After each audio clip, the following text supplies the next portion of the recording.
There is one number that tells you the exact moment your money starts earning more than you do. If you're putting $400 a month into the market, that number is $68,571. Not a guess, not a vibe, a number you get from one division. And here's the part that should bother you.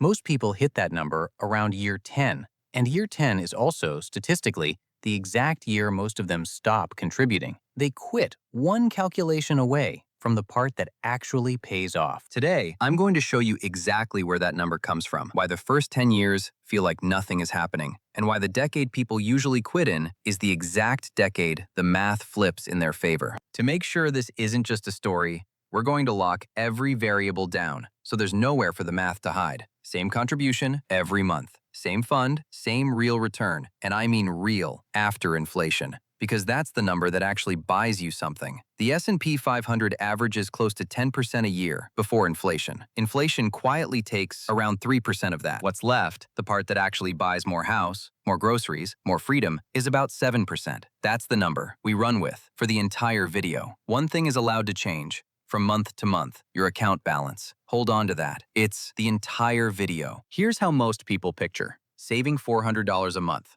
$4,800 a year, 10 years, $48,000, 20 years, $96,000, 30 years, $144,000. A clean, predictable staircase, because that's how your brain is wired to think. You put in $400, you expect $400 of visible progress. But compounding doesn't move in a straight line. It moves in a curve, one that starts almost completely flat and only bends upward later. And for years, that curve sits so close to the straight line that your eye genuinely cannot tell them apart. That's the trap. By the time the curve visibly peels away from the line, most people have already decided nothing is happening and walked away. So let's actually watch what happens in those first 10 years, because this is exactly where people get talked out of their own future. Year 1. You've put in $4,800 of your own money. The market hands you back about $157. That's it. $157 for 12 months of discipline. Year 3.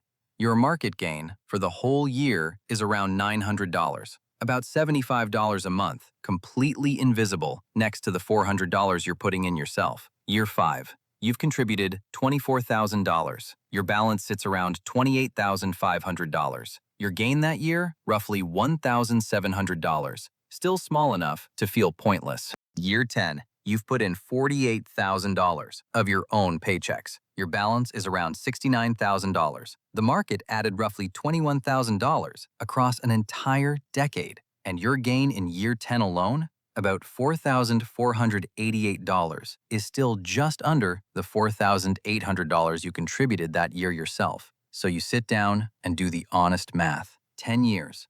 $48,000 of my own money for about $21,000 on top. And if you'd spent that decade chasing something riskier instead, someone would probably be telling you that you played it too safe. This is the exact moment most people quit, and nobody ever tells them what they're standing on top of. Here's what's actually happening underneath that flat decade. And it isn't bad luck, and it isn't a bad market. Compounding doesn't run on what you put in. It runs on what's already sitting there. 7% of a small pile is a small number. 7% of $10,000 is $700. 7% of $50,000 is $3,500. 7% of $250,000 is $17,500. Same percentage, wildly different dollars. The only thing that changes is the size of the pile that percentage is working on. In year 1, the percentage barely has anything to grip. But every year, the balance is a little bigger, so the gain is a little bigger. And that bigger gain folds back into the balance, making next year's gain bigger still. The growth compounds, but so does the speed of the growth. So where exactly does that flip happen? Here's the whole thing, in one line. The question is simple. How big does your balance have to get before the market's gain in a single year matches everything you put in that year yourself? Your contribution is $4,800 a year. The market pays 7%. Set them equal. Balance times 7%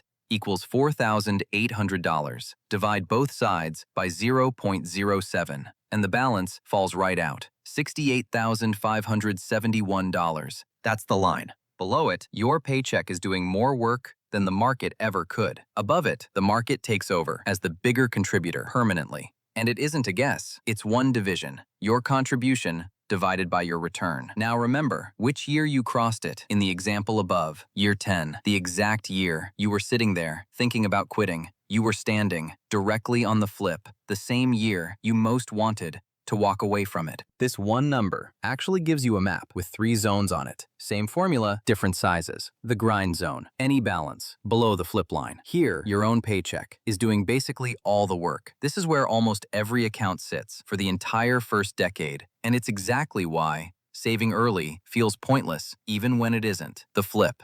$68,571 in our example. The first moment, the market's yearly gain equals your own contribution. The account starts pulling its own weight for the first time.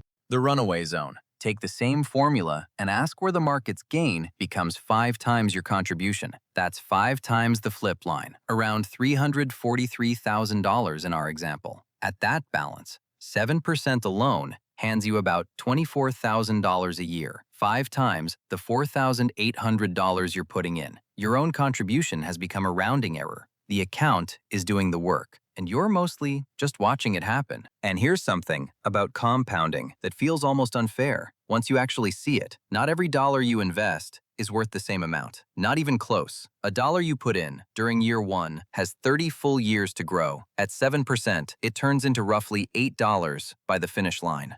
A dollar you put in during the very last month has almost no time at all. It's still worth about $1 when you stop. Same dollar, same fund. One works for 30 years. The other barely clocks in. Now scale that up. Take everything you contribute across your first 5 years, about $24,000. By year 30, that early money alone has quietly grown into roughly $155,000. Now take everything you contribute across your last 15 years, about $72,000, 3 times as much money going in. By year 30, that's only worth around $128,000. Read that again. The $24,000 you invested early beats the $72,000 you invested late. It was never really about how much you put in. It's about how long each dollar gets to work. So where do most real households actually land on this map? According to the Federal Reserve's Survey of Consumer Finances, the most comprehensive wealth study in the country, among households that hold a retirement account at all, the typical balance under 35 sits deep in the grind zone. By 45 to 54, many households are only just approaching the flip line, with the fewest working years left to push past it. And there's a harder truth underneath those numbers. They only count households that actually have a retirement account. A large share of American households don't have one at all, which means there's no line to cross because there's no account doing any work in the first place. So let's split the story in 2 and see exactly what quitting at the flip actually costs. 2 paths, starting from the same $69,000 balance at year 10. In the first path, you quietly stop contributing. Nothing dramatic. Life gets busy. An expense comes up. 10 years of small numbers made it feel pointless. You leave what's already invested alone and walk away. In the second path, you do nothing special. You just keep going. Same fund, same $400. No extra discipline, no heroics. 20 years later, the version of you who stopped has around $279,000. Not bad, because the money that was already invested kept compounding on its own. But the version of you who simply kept going has around $487,000. The gap between quietly stopping and quietly continuing is roughly $208,000. Not from working harder, not from picking better investments, just from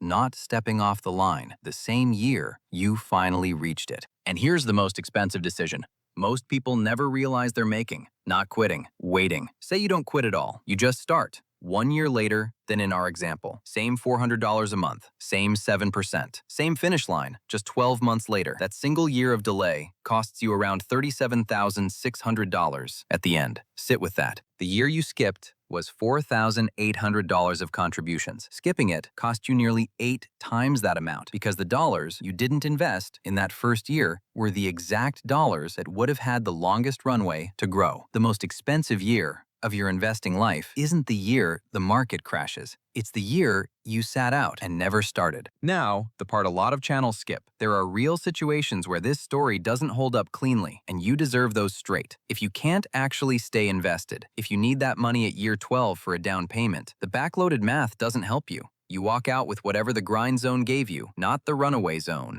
Fees matter more than they look like they should. A 1% expense ratio doesn't sound like much, but over 30 years, it can quietly remove tens of thousands of dollars from your ending balance, money you probably never see itemized anywhere. And starting late is harder to fix than it looks. Someone who waits until their 40s and tries to catch up by doubling their contribution still ends up putting in more of their own money to reach a number an early starter hit with far less, because you can pay extra dollars, but you can't buy back time. The market doesn't hand you a clean 7% every single year. Some years give you 20%. Some years take 15% away. But averaged out over a few decades in a broad index, the flip point is still where the tide turns. Here's the trap, stated as plainly as I can put it. It was never about saving too little, and it was never about picking the wrong fund. The trap is reading your first 10 years as proof of failure and quitting right before the curve does the one thing you actually signed up for. The people who end up ahead aren't smarter than the people who quit, and they didn't earn more. They just stayed on the line long enough for the percentage to find some real dollars to work with. So here's the only question that actually matters. Where's your flip point? Not the example we just ran, yours. It depends on exactly two numbers, what you put in and what you expect to earn.